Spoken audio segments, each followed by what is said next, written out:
Bonjour à tous et bienvenue dans cette troisième vidéo sur la RE 2020 qui parle du C-, c'est-à-dire à la baisse de l'impact carbone. Comme on sait que le déconfinement va être long et progressif, autant en profiter pour se préparer et prendre un peu d'avance. Rappel des épisodes précédents. BE3C est un bureau d'études indépendant créé il y a plus de 20 ans, spécialisé dans l'énergétique du bâtiment et la sécurité de l'eau. Nous sommes situés à Montauban, près de Toulouse, et intervenons dans la France entière. Le module 1 présentait l'historique de la réglementation thermique en France. Du premier choc pétrolier de 1973 à la RT 2012, on perçoit clairement une logique. La progression étape par étape nous a amené à diviser par 5 la consommation conventionnelle des maisons neuves en 40 ans. Pour autant, comme le neuf ne représente que 1% par an du parc immobilier, on sait bien que les bâtiments existants sont le vrai gisement d'économie d'énergie. Seulement voilà, on ne peut raisonnablement pas imposer des économies sur l'existant et laisser bâtir n'importe quoi en neuf. Donc, on impose un niveau de performance en neuf pour inciter l'existant à faire des économies. Et là, il faut parler de la réglementation thermique de l'existant, la RTX.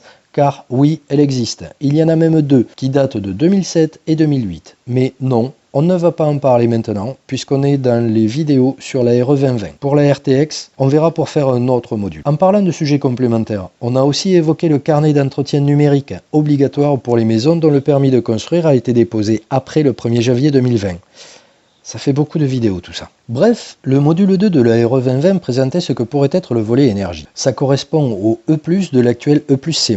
Énergie positive et baisse de l'impact carbone. J'ai bien dit pourrait, car encore aujourd'hui, 30 avril 2020, aucun texte officiel n'est paru et l'expérience montre qu'il faut être prudent. Tant que le texte définitif n'est pas publié au journal officiel, des changements importants peuvent avoir lieu. Donc, tout ce que j'ai dit dans les modules précédents et tout ce que je vais dire dans ce troisième module sera confirmé ou pas lors de la parution dans le journal officiel prévu en septembre. Enfin, la parution était prévue en septembre avant le confinement. Et nous voici donc au cœur de ce module 3 sur la réduction de l'impact carbone des bâtiments neufs. La RE 2020 est un des outils mis en œuvre pour atteindre la neutralité carbone de la France en 2050, comme annoncé lors de la COP21. Pour quantifier l'impact carbone des bâtiments, on va utiliser l'outil ACV, analyse du cycle de vie. La construction n'est qu'un tout petit moment dans le cycle de vie d'un bâtiment. Il y a aussi son exploitation. En RE 2020, on va considérer une durée de vie de 50 ans. Donc, 50 ans après la construction, on va démolir, ou plutôt déconstruire le bâtiment. La différence, pour démolir, on prend un gros bulldozer, on fout tout par terre, on amène tout en vrac à la décharge. Je caricature, mais en clair, c'est pas très bon pour l'environnement. Pour déconstruire, en revanche, on commence par recycler tout ce qui peut l'être et on ne met en décharge que le non recyclable. L'impact carbone sera beaucoup plus faible. Mais l'analyse du cycle de vie d'un bâtiment commence aussi bien avant sa construction. Dès l'extraction des matières premières qui serviront à fabriquer les tuiles, les poutres, les briques, les tuyaux, les câbles, les appareils de chauffage, d'eau chaude,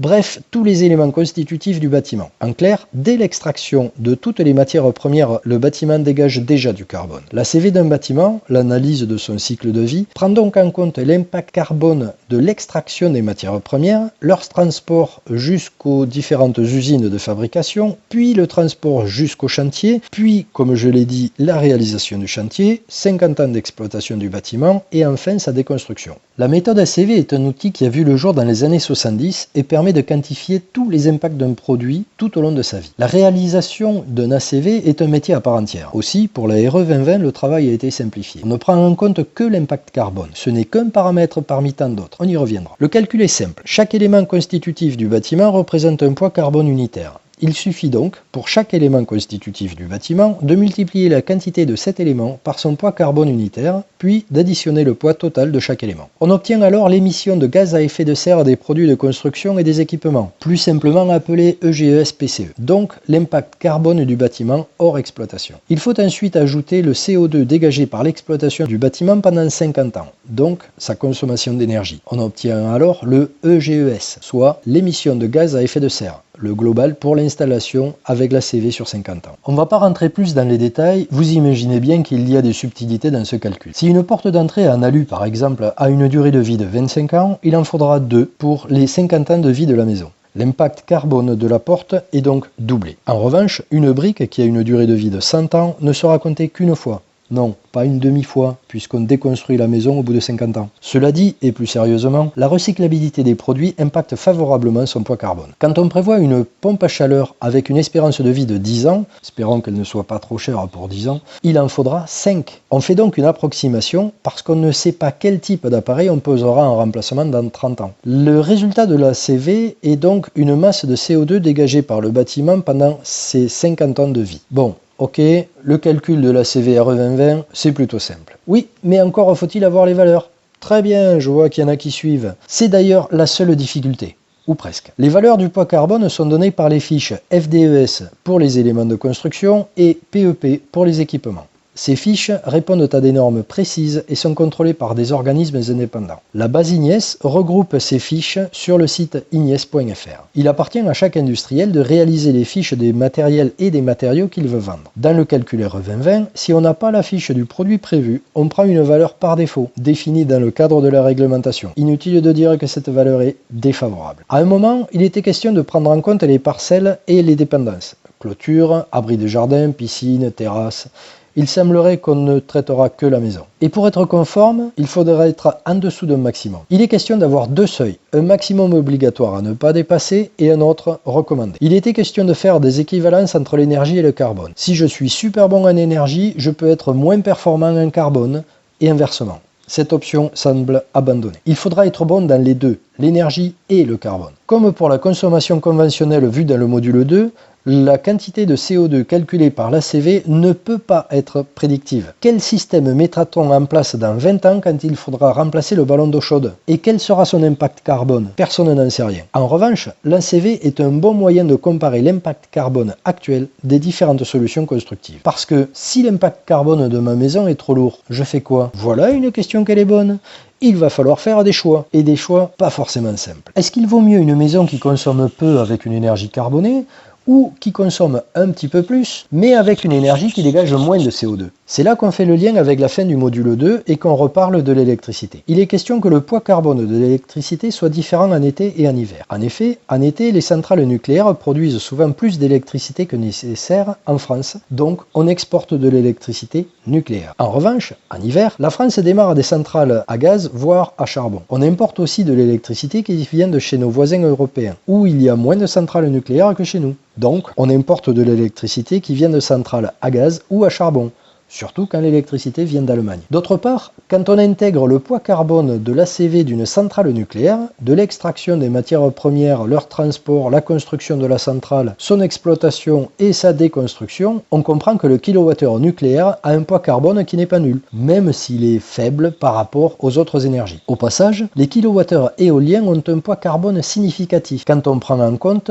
tout l'acier et les fibres de carbone nécessaires pour construire une éolienne. Et là encore, il faut prendre en compte le pays de fabrication de l'éolienne. Autre dilemme, les panneaux photovoltaïques. Il en faut quand on veut prévoir une production locale d'électricité. Mais la fiche PEP me donne un poids carbone considérable. Il faut du métal, du verre, beaucoup de silice et surtout beaucoup de transport. Parce que ces panneaux, très souvent, viennent de Chine. De même, une pompe à chaleur consomme peu et consomme une énergie faiblement carbonée. On devrait donc être bon. Sauf qu'une pompe à chaleur utilise du fluide frigorigène. Ça fait bien longtemps que ce n'est plus du fréon, mais on se rappelle de ce nom. Et ces gaz ont un énorme impact carbone. Si la pompe à chaleur a fait le tour du monde avant d'arriver dans ma maison, l'impact carbone en souffre. Et si, en plus, je dois la remplacer tous les 10 ans, en conclusion, avec la RT 2012, on a appris à faire des maisons qui peuvent consommer très peu d'énergie. Encore faut-il savoir s'en servir, mais on en a parlé dans le module 2 avec le carnet d'entretien numérique. Avec la RE 2020, il faut aussi réfléchir à l'impact carbone de ma maison et l'impact sur toute sa durée de vie. Comme on l'a dit, une réglementation thermique est aussi un outil politique, au sens noble, au sens qui influence la vie de la cité. La RE 2020 avec la CV va avoir une influence certaine sur les approvisionnements de matériel. Je construis en briques, cuites en France, ou en parpaing béton, fabriqués à l'autre bout du monde et transportés. Il y a fort à parier que l'on va voir très bientôt des radiateurs en acier recyclé des fenêtres en verre recyclé, des isolants à base de vêtements ou autres tissus. On va se poser la question d'où vient chaque élément, puisque le poids carbone du transport va impacter le résultat final. La CV de la RE 2020 est donc un outil de plus pour favoriser la production industrielle locale et donc baisser l'impact carbone des PCE, produits de construction et équipements. La RE 2020 n'est qu'une étape de plus dans un long processus d'amélioration. On apprend à gérer les émissions de CO2. Ça va prendre un peu de temps parce que la CV est un nouveau métier pour les BE. D'ici quelques temps, quand on se sera familiarisé, on pourra s'occuper d'autres indicateurs. Vous avez vu que les fiches FDES et PEP donnent aussi d'autres impacts que le CO2. On y voit par exemple qu'un seul mètre carré de menuiserie PVC va polluer 7140 m3 d'air et 30,6 m3 d'eau pendant ses 30 ans de durée de vie. Pour une pompe à chaleur RO de 5 kW qui assurera le chauffage et l'eau chaude pendant ses 17 ans de durée de vie, c'est 19 000 m3 d'air et 804 000 m3 d'eau qui sont pollués. Donc, d'ici quelques années, je vois bien une nouvelle étape vers la prise en compte d'autres indicateurs. Ça nous fera réfléchir. Ça tombe bien, les bureaux d'études sont là pour ça. Vous accompagner dans vos réflexions et vos choix techniques. D'autant que, comme je l'ai dit, les vrais gisements d'économie d'énergie et d'impact carbone ne sont pas dans le neuf. Donc, la logique de la CV devrait à terme s'appliquer à la rénovation. Chez BE3C, on pense que notre métier ne se résume pas à aligner des chiffres pour vous donner un feu vert ou un carton rouge, conforme ou pas conforme. La conformité, c'est le minimum obligatoire. Les constructeurs de maisons avec qui on travaille méritent mieux que ça. Notre job, c'est d'être à vos côtés et de vous accompagner pour vous faciliter la vie. Notre objectif, que vos clients trouvent leur maison belle, confortable, durable et sobre.